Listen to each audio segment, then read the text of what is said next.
देखो, अगर हमने गांव के लोगों को ये बात बता दी कि तुम ही राजकुमारी मेघालय हो, तो हो सकता है वो लोग तुम पर गुस्सा करें। हमें थोड़ी समझदारी से काम लेना होगा। लेकिन हम कर क्या सकते हैं? कैसे पता करें कि पिताजी महाराज और मेघालय का आगे क्या हुआ? रुको, हमें महाराज और राजकुमारी मेघालय के बारे में तो पता है ना। अब बेरमपुर पुराण खत्म हो गया तो जरूरी नहीं कि बात की कहानी भी इतिहास से मिट गई हो। तुम कहना क्या चाहती हो इशिता? मेरा मतलब है कि हमें हिस्ट्री के प्रोफेसर नवीन से बात करनी चाहिए।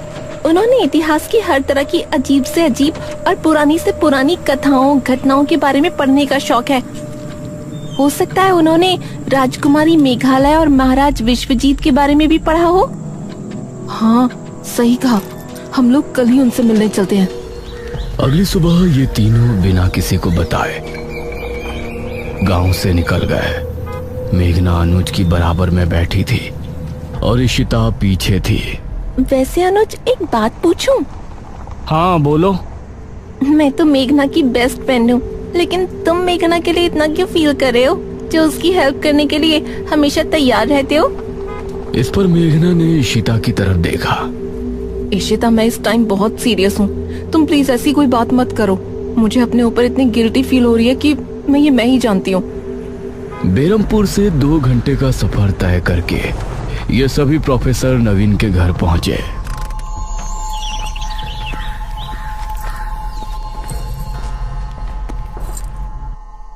हेलो प्रोफेसर नवीन। हेलो इशिता, कैसे हो? ठीक हूँ प्रोफेसर। ये मेरी फ्रेंड है मेघना और ये अनुज। कहो, कोई परेशानी? प्रोफेसर, हमें आपकी थोड़ी मदद चाहिए थी। सन 1600 में मध्य प्रदेश में राजा विश्वजीत का शासन था, जिनकी एक राजकुमारी भी थी, मेघालय। क्या आपने उनके बारे में कुछ पढ़ा है? विश्वजीत और राजकुमारी मेघालय? प्रोफेसर कुछ देर तक सोचे और फिर बोले, नहीं, इनके बारे में तो मैंने कभी नहीं पढ़ा। ओह नो, अब क्या करें? वैसे तुमको इनके बारे में क्या जानना है? कौन थे ये दोनों? प्रोफेसर, बेरमपुर गांव में महाराज विश्वजीत और उनकी राजकुमारी मेघालय का शासन था। उन्होंने अपने राज्य के लोगों की जान बचाने के लिए अपने राज्य को ही छोड़ दिया था, और उसके बाद उन दोनों का क्या हुआ ये किसी को पता नहीं चला। हाँ, और हमें यही जानना है कि अपने राज्य से निकलने के बाद उन दोनों का क्या हुआ। ओह, राजा विश्वजीत, याद आया। मैंने इनके बारे में रहस्यमयी घटनाओं की किताब पढ़ा है। रहस्यमयी घटना? हाँ, रुको, मैं उसे लेकर आता हूँ। प्रोफेसर ने एक किताब निकाली और कुछ पन्ने पलटने के बाद उन्होंने इशिता के सामने किताब रख दी।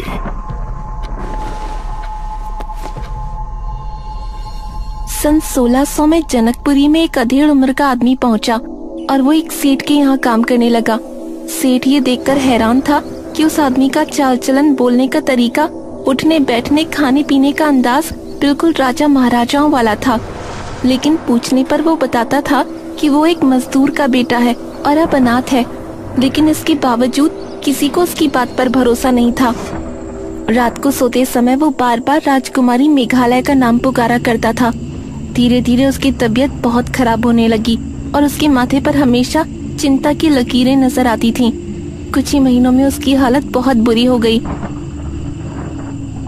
और वो मरने के कगार पर आ गया। उसकी आखिरी ख्वाहिश भी बड़ी अजीब थी। उसने कहा कि उसे मरने के बाद उसका अंतिम संस्कार न किया जाए, बल्कि उसकी लाश को बेरमपुर गांव पहुंचा दिया जाए। लेकिन उस समय जनकपुर और बेरमपुर के बीच कहासुनी चल रही थी, इसलिए उस सेठ ने उसकी लाश को ताबूत में बंद किया और उसे जनकपुरी के जंगल की गुफा में रखवा दिया। यह सुनकर मेघना की आंखों में हल्के से अश्क नजर आए। मतलब उन्होंने मरते मरते भी अपनी प्रजा की सोची? मतलब? आपका बहुत बहुत शुक्रिया प्रोफेसर, आपकी वजह से हमारी बहुत हेल्प हुई है। You are welcome. ये तीनों प्रोफेसर से विदा लेकर वहां से निकले। अब हमें जनकपुरी जाना है और उस गुफा के अंदर उस ताबूत को खोज निकालना है। लेकिन इतने सालों बाद उनकी लाश हमें मिलेगी भी कि नहीं? वो तो वहां जाकर ही पता चलेगा। ये तीनों अब वापस से बेरमपुर पहुंचे।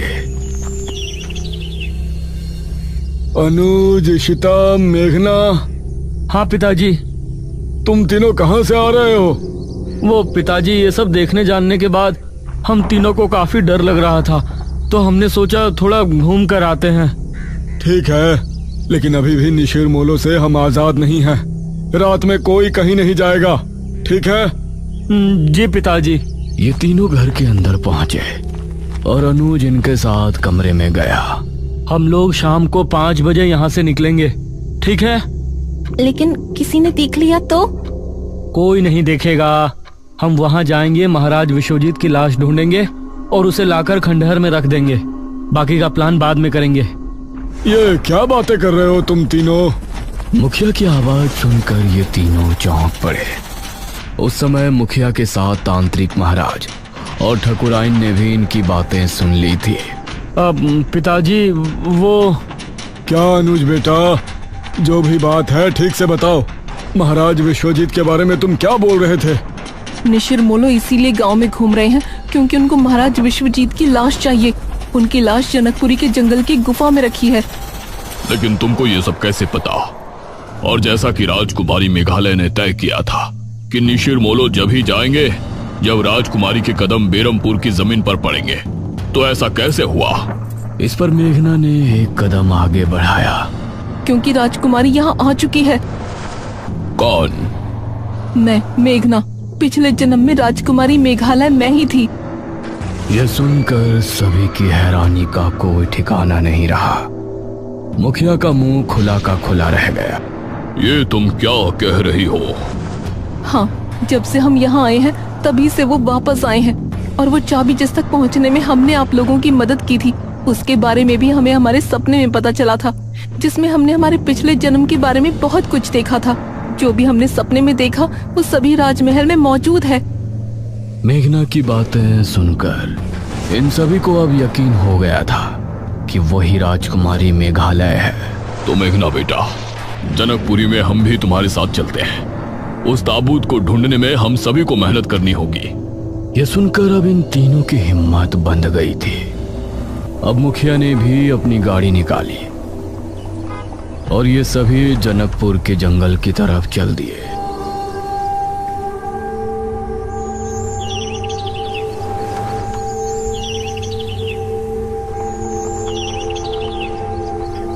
वो रही गुफा।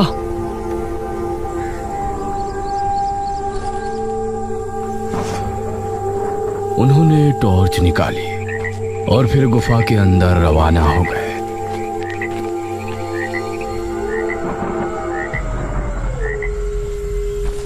जैसे ही मेघना ने गुफा के अंदर कदम रखा तो जमीन अजीब तरह से हिली। अरे ये क्या? और काफी देर बाद जमीन का हिलना बंद हुआ। लगता है सालों से यहाँ कोई नहीं आया। ये कैसी आवाज है?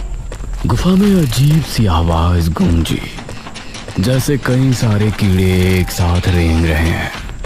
तभी इनको सामने से काले मकड़ों की फौज आती हुई नजर आई। अरे बचो! ये सभी इधर उधर भागे और छोटे छोटे टीलों पर चढ़ गए। वो सभी मकोड़े तेज शोर के साथ गुफा के बाहर निकल गए। हमें बहुत संभल के चलना होगा। ये फिर से एक साथ सामने की तरफ रवाना हुए। गुफा के अंदर कई जानवरों की लाशें और कंकाल नजर आ रहे थे, जो एक बहुत ही डरावना माहौल बनाने में कामयाब हो रहे थे। कुछ देर बाद इन सभी को सामने घना अंधेरा नजर आया। वहाँ तो बहुत अंधेरा है। लगता है गुफा खत्म होने वाली है। ये सभी धीमी रफ्तार से आगे बढ़ते रहे। उसी समय गुफा में एक कोने में एक ताबूत रखा हुआ था। अचानक से उससे धम धम की आवाज आने लगी। ऐसा लग रहा था जैसे कोई उसे अंदर से पीट रहा हो। इधर ये सभी अब काफी आगे आ चुके थे। ये गुफा तो खत्म होने का नाम ही नहीं ले रही और अंधेरा बढ़ता जा रहा है। मुझे तो अब डर लगने लगा है। तकरीबन 10 मिनट तक और चलने के बाद इनको सामने एक ताबूत नजर आया। ग्रेट, ये रहा ताबूत। इसे खोलकर देखें। नहीं, इसे यहाँ खोलना ठीक नहीं होगा। इसे पहले गांव ले चलते हैं, उसके बाद ही खोलेंगे। इन्होंने ताबूत को बाहर निकाला। उसके बाद ये सभी ताबूत समेत गांव में लौट आए। उस समय चौक पर ठकुराइन के साथ सभी गांव के लोग जमा थे। अरे तांत्रिक महाराज, ये ताबूत कैसा है? बस ये समझ लीजिए कि आज हमारी परेशानी दूर हो सकती है। इस ताबूत को उतारो। गांव के लोगों ने ताबूत को उतारा और नीचे रखा। उसके बाद मेघना आगे बढ़ी और उसने ताबूत के ढक्कन पर हाथ रखा। सभी गांव के लोग ये देख हैरान थे कि शहर से आई ये लड़की ही इस ताबूत को क्यों खोल रही है। मेघना ने एक लंबी सांस भरी और फिर झट से उसे खोल दिया। ताबूत के खुलते ही सभी लोग हैरान रह गए। उसके अंदर अभी भी महाराज का कंकाल था, जिसके गले में कीमती मालाएं और शाही लॉकेट डला हुआ था। उसे देखते हुए मेघना की आंख में हल्के से आंसू छलक आए। पिताश्री, अरे ये क्या कर रही है? अंधेरा होने वाला है। आज आप सभी अपने घरों से बिल्कुल बाहर नहीं निकलेंगे। कोई खिड़की, कोई दरवाजा खुला ना रहे। सब कुछ बंद रखकर यही प्रार्थना करेंगे कि आज रात हम सभी को निशिर मोलो से हमेशा के लिए छुटकारा मिल जाए। सभी ने तांत्रिक महाराज की बातों को स्वीकार किया और एक एक करके सभी अपने घरों में चले गए। सभी खिड़की और दरवाजे बंद हो गए। चौक पर इस समय सिर्फ ये 6 लोग खड़े थे। अनुज मेघना को बड़ी गौर से देख रहा था। तांत्रिक महाराज, लेकिन निशिर मोलो पिताजी के शव को लेकर कहाँ जाएंगे? ये तो हमें भी नहीं पता पुत्री। अगर तुमको ये करने में दुख हो रहा है तो तुम यहाँ से जा सकती हो। हम लोग जिस तरह से 400 साल पहले जी रहे थे, फिर से वैसे ही जी लेंगे। नहीं, हमने उस जन्म में भी अपनी प्रजा की सोची थी। इस जन्म में भी हम आप सभी को निशिर मोलो से आजाद करवा कर ही दम लेंगे। उस समय सभी को मेघना में राजकुमारी मेघालय की झलक नजर आ रही थी। धीरे धीरे रात के 9 बज गए और गांव में निशिर मोलो की आवाज गूंजने लगी।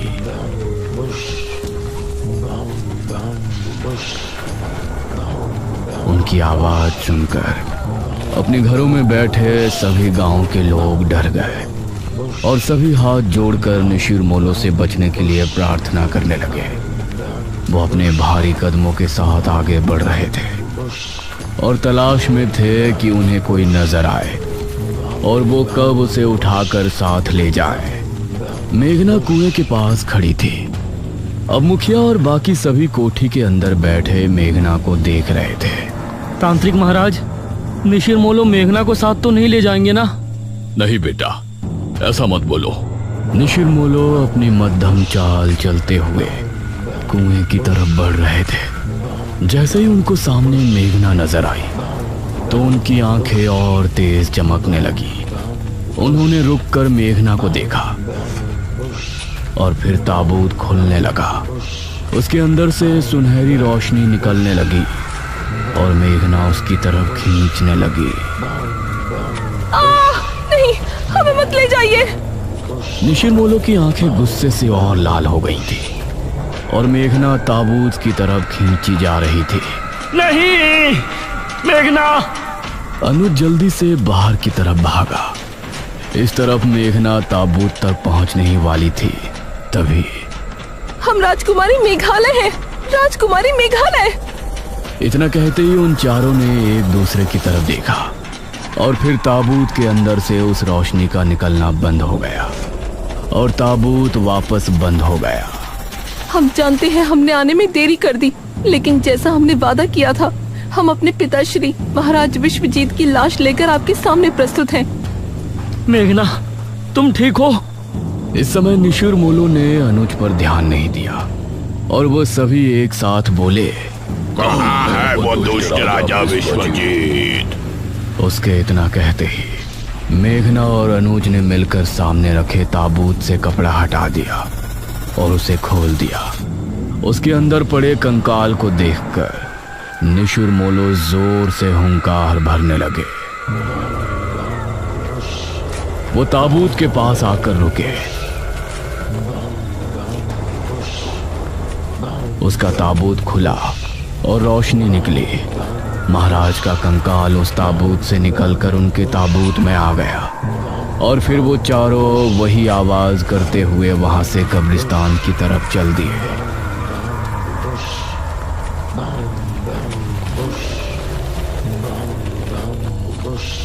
उनके जाते ही बाकी सभी लोग भी कोठी से बाहर आ गए। मेघना तो ठीक है? हाँ।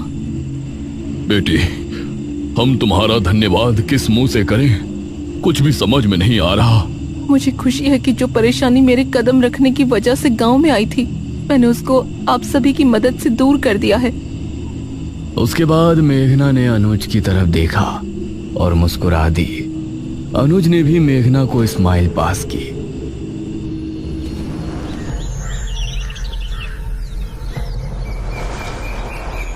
अगली सुबह मेघना और इशिता गांव की सरहद पर पहुंची थी और सभी उनको छोड़ने के लिए वहां जमा थे। इशिता, मेघना, आओ बैठो। शहर जाने वाली बस 11 बजे आ जाएगी। ठीक है मुखिया जी, नमस्ते। नमस्ते अंकल एंड आंटी, हमसे कोई गलती हुई हो तो माफ कर देना। अरे नहीं बेटी, तुम दोनों तो बहुत ही अच्छी हो। मैं ही बेवजह बात बात पर भड़क रही थी। मेघना और इशिता गाड़ी में बैठी।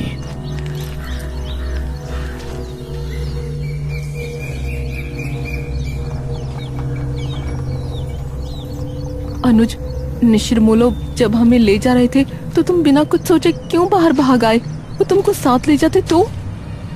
अरे, तुमको मुसीबत में देखकर मैं अंदर कैसे बैठा रह सकता था। हाँ, इसकी तो अंदर ही अंदर कुल्फी जम रही थी। तांत्रिक महाराज, निशिरमोलो मेघना को साथ तो नहीं ले जाएंगे ना? बस बस, इतना भी मत हंसो। अनुज ने मेघना और इशिता को बस में बैठाया और जब तक बस आगे नहीं बढ़ी वो वहीं खड़ा उन्हें देखता रहा। मेघना भी खिड़की से तब तक उसे देखती रही जब तक वो बस स्टॉप से आगे नहीं निकल आए। काश ये गांव में जल्दी वापस आए। वैसे राजकुमारी मेघालय, आपने मृत्युंजय अमृत का सैंपल इसीलिए लिया है ना कि गांव में वापस जल्दी आ सको? इस पर मेघना मुस्कुराई। अवश्य आएंगे सखी।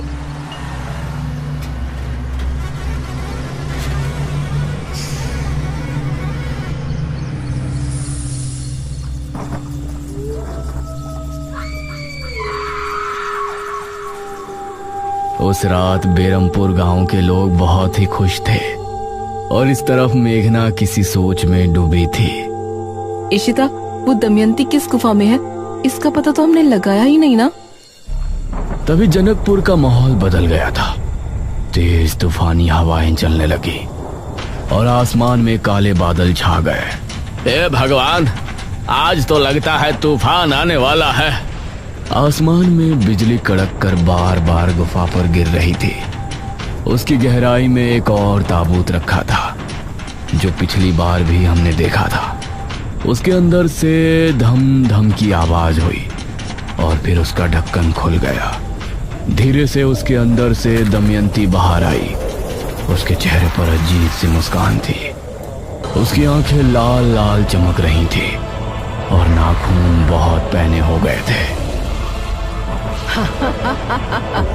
हम जाग उठे हैं, हम फिर से आजाद हो गए, आजाद हो गए हम। वो भयानक अंदाज में हंसती हुई गुफा से बाहर की ओर बढ़ गई। उसके चेहरे पर एक रहस्यमय मुस्कान थी जो आने वाले खतरे की तरफ इशारा कर रही थी।